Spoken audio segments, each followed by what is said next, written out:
दोस्तों नमस्कार। हमारे YouTube channel Ramkish Kheda science teacher पर आपका स्वागत है।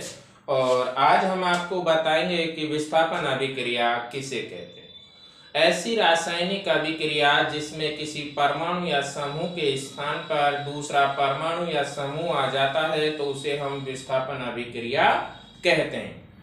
ऐसी रासायनिक अभिक्रिया जिसमें किसी परमाणु या समूह के स्थान पर दूसरा परमाणु या समूह आ जाता है उसे हम विस्थापन अभिक्रिया कहते हैं। जैसे देखिए, विस्थापन अभिक्रिया ऐसी रासायनिक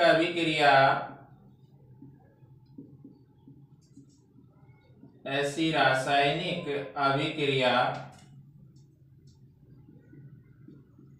जिसमें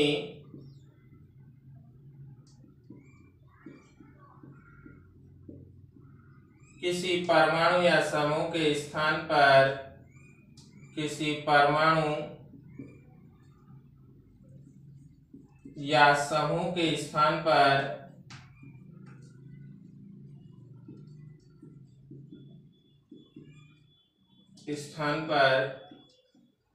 दूसरा परमाणु या समूह आ जाता है,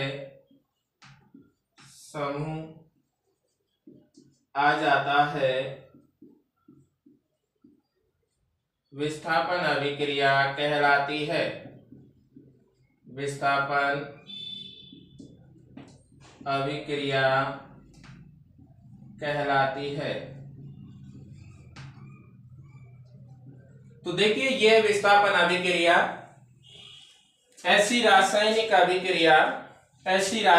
अभिक्रिया जिसमें किसी परमाणु या समूह के स्थान पर दूसरा परमाणु या समूह आ जाता है उसे हम विस्थापन अभिक्रिया कहते हैं। ऐसी रासायनिक अभिक्रिया जिसमें किसी परमाणु या समूह के स्थान पर दूसरा परमाणु या समूह आ जाता है उसे हम विस्थापन अभिक्रिया कहते हैं। विस्थापन अभिक्रिया का देखिए एग्जाम्पल देखिए, जैसे कॉपर सल्फेट है CuSO4 प्लस Zn। देखिए, इस रासायनिक अभिक्रिया में जो अधिक क्रियाशील परमाणु या समूह होता है वह कम क्रियाशील परमाणु या समूह को विस्थापित करता है। तो इसमें जो कॉपर है जिंक से कम क्रियाशील है, इसमें जो कॉपर सल्फेट का कॉपर है ये जिंक से कम क्रियाशील है, अर्थात कॉपर से अधिक क्रियाशील जिंक है, इसलिए जिंक कॉपर सल्फेट में से कॉपर को विस्थापित कर देता है और जिंक सल्फेट का निर्माण करता है। जैसे ZnSO4 प्लस Cu, यह आपका कॉपर सल्फेट है,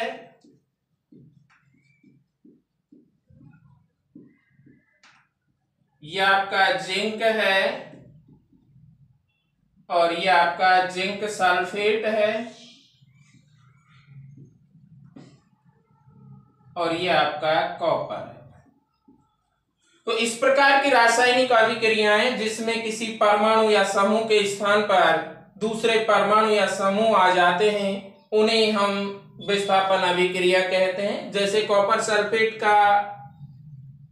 की अभिक्रिया जिंक के साथ कराई जाती है तो इसमें जो जिंक है ये कॉपर सल्फेट में से कॉपर को विस्थापित कर देता है और कॉपर को विस्थापित करके जिंक सल्फेट का निर्माण करता है। तो इस रासायनिक अभिक्रिया को द्विविस्थापन अभिक्रिया कहते हैं। अब देखिए, इससे यहां से जो क्वेश्चन पूछा जा सकता है आपसे वो ये पूछा जा सकता है कि विस्थापन अभिक्रिया किसे कहते हैं। ऐसी रासायनिक अभिक्रिया जिसमें किसी परमाणु या समूह के स्थान पर दूसरा परमाणु या समूह आ जाता है विस्थापन अभिक्रिया कहलाती है। रिप्लेसमेंट रिएक्शन अर्थात विस्थापन अभिक्रिया ऐसी रासायनिक अभिक्रिया is chemical reaction his atomic and molecule plus exchange so replacement reactions. तो अब ये आपकी जो अभिक्रिया है विस्थापन अभिक्रिया का उदाहरण है, क्योंकि जिंक इस रासायनिक अभिक्रिया में कॉपर सल्फेट है, इसमें से कॉपर को विस्थापित कर देता है और एक जिंक सल्फेट का निर्माण करता है, एक जिंक सल्फेट का निर्माण करता है। तो इसलिए ये आपकी विस्थापन अभिक्रिया कहलाएगी। अब इसमें यह है कि विस्थापन अभिक्रिया में अधिक क्रियाशील परमाणु कम क्रियाशील परमाणु या समूह को विस्थापित करता है। तो मैं आपको वे चीजें या वो सक्रियता श्रेणी बताएंगे जिसमें कि जो अधिक सक्रिय परमाणु हैं उनका हम आसानी से एनालिसिस कर सकते हैं कि कौन सा परमाणु किस परमाणु को विस्थापित करेगा। तो देखिए सक्रियता श्रेणी।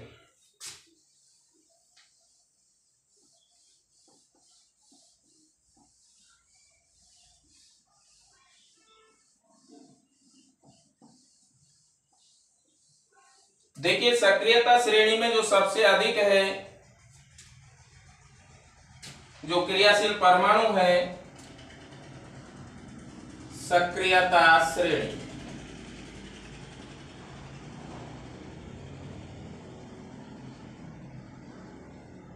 और सक्रियता श्रेणी के आधार पर हम आसानी से ये निकाल पाएंगे कि कौन सा परमाणु किसको अधिक विस्थापित करेगा। तो सक्रियता का जो क्रम है सबसे अधिक ऊपर होगा और नीचे अधिक सबसे कम नीचे होगा, सबसे अधिक और सबसे कम नीचे आएगा। तो ये आएगा आपका के पोटेशियम,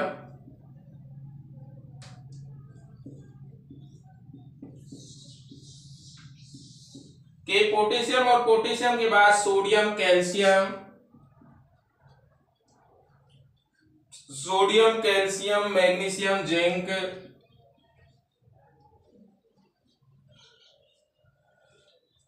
आयरन लेड, इसके बाद हाइड्रोजन कॉपर, पारा गोल्ड सिल्वर,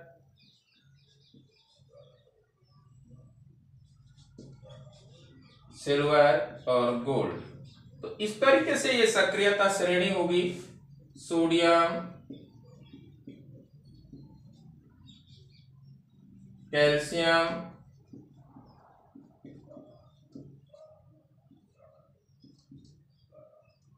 मैग्नीशियम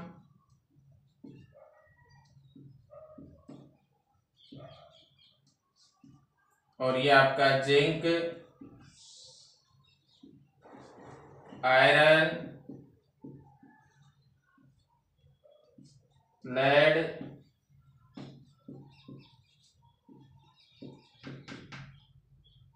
हाइड्रोजन,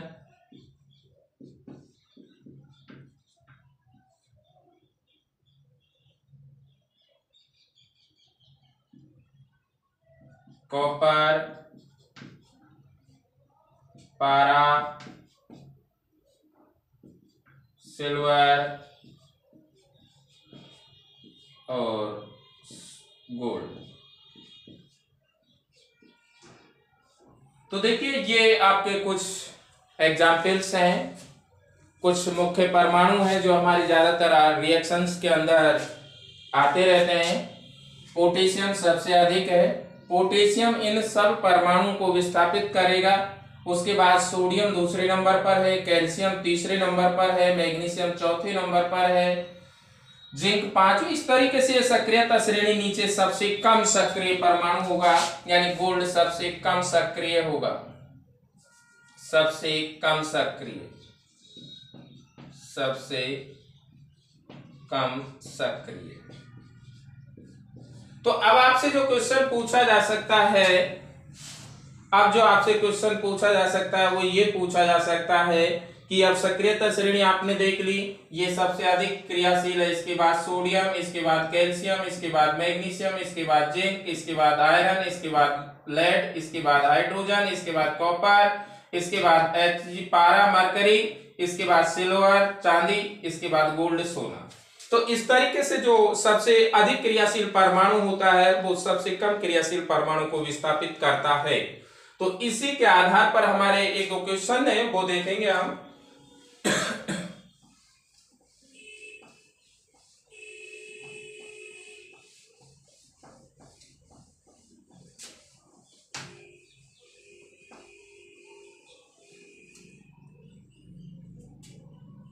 देखिए क्वेश्चन है कॉपर सल्फेट के जलीय विलयन, कॉपर सल्फेट के जलीय विलयन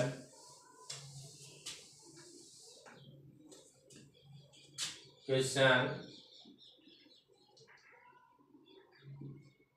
कॉपर सल्फेट के जलीय विलयन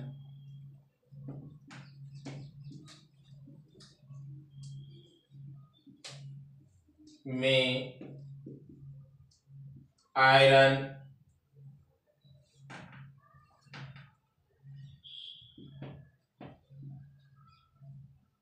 या जिंक का टुकड़ा डालने पर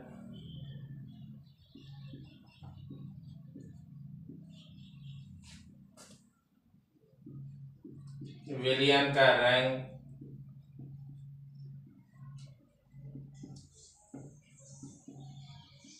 बदल जाता है, क्यों? या क्वेश्चन को कोई ऐसे भी पूछ सकता है क्या होगा जब कॉपर सल्फेट के जलीय विलयन में लोहे का टुकड़ा या आयरन का टुकड़ा या जिंक का टुकड़ा डालते हैं। तो देखिए कॉपर सल्फेट का जो जलीय विलयन है SuSO4 CuSO4 प्लस, या तो आप जिंक डालें या Fe आयरन डालें, और ये दोनों ही परमाणु जिंक और आयरन दोनों ही परमाणु कॉपर सल्फेट में के जो कॉपर है इस कॉपर से दोनों ही अधिक सक्रिय हैं, और दोनों ही अधिक सक्रिय होने के कारण कॉपर को विस्थापित कर देते हैं। और कॉपर सल्फेट का जो जलीय विलयन है वो जो नीला रंग होता है कॉपर सल्फेट के जलीय विलयन का, वह कॉपर के कारण होता है। लेकिन जब जिंक से अभिक्रिया होती है तो जिंक सल्फेट, और अगर आयरन से अभिक्रिया होती है तो आयरन सल्फेट का निर्माण करता है। इसलिए जब इसमें कॉपर सल्फेट के जलीय विलयन का रंग कॉपर के कारण नीला होता है, कॉपर सल्फेट के जलीय विलयन का रंग कॉपर के कारण नीला होता है, तो जब इसमें से जिंक और आयरन दोनों, अगर हम जिंक डालें या आयरन डालें तो जिंक अधिक सक्रिय है, आयरन अधिक सक्रिय है, इसलिए दोनों ही परमाणु कॉपर को विस्थापित कर देते हैं और जिंक सल्फेट और आयरन सल्फेट का निर्माण करते हैं। और जिंक सल्फेट और आयरन सल्फेट का जो विलयन का रंग होगा, इस जिंक सल्फेट का जो विलयन का रंग होगा ये जिंक के कारण होगा, और आयरन सल्फेट का जो विलयन का रंग होगा ये आयरन के कारण होगा। इसीलिए हमसे पूछा जाता है क्वेश्चन कि जो आयरन का रंग होता है भूरा होता है और इसका थोड़ा सा मैरून होता है, तो ये भी पूछ सकता है कि कॉपर सल्फेट के जलीय विलयन में लोहे का टुकड़ा डाला जाता है तो विलयन का रंग भूरा क्यों हो जाता है। तो सबका आंसर यही होगा कि कॉपर सल्फेट की अभिक्रिया जब जिंक या लोहे के साथ कराई जाती है तो जिंक और लोहा आयरन दोनों ही अधिक क्रियाशील हैं, और ये अधिक क्रियाशील होने के कारण कॉपर सल्फेट में से कॉपर को विस्थापित करके जिंक सल्फेट या आयरन सल्फेट का निर्माण करते हैं, इसलिए विलयन का रंग बदल जाता है। आज के लिए बस इतना ही। हमारे YouTube channel Ramkrishna Kheda science teacher पर आप लगातार विजिट करते हैं, लाइक शेयर एंड सब्सक्राइब करते हैं। नमस्कार।